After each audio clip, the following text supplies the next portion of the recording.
প্রাণ ভিক্ষার জন্য সময় চাইলেন ফাঁসির দণ্ডপ্রাপ্ত যুদ্ধাপরাধী মীর কাশেম আলী।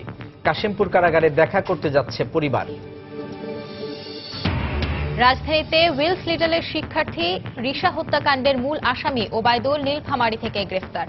শোকসভায় সহপাঠীকে স্মরণ, দৃষ্টান্তমূলক শাস্তির দাবি।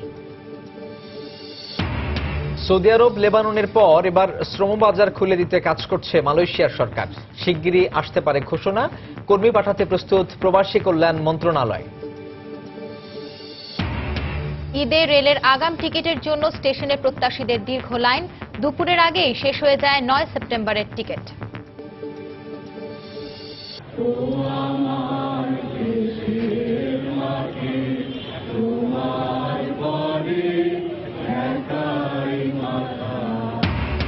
কবি শহীদ কাদ্রীর প্রতি কেন্দ্রীয় শহীদ মিনারে ফুলেল শ্রদ্ধা, তার সৃষ্টি পথ দেখাবে উত্তরসূরিদের, বললেন বিশিষ্টজনরা।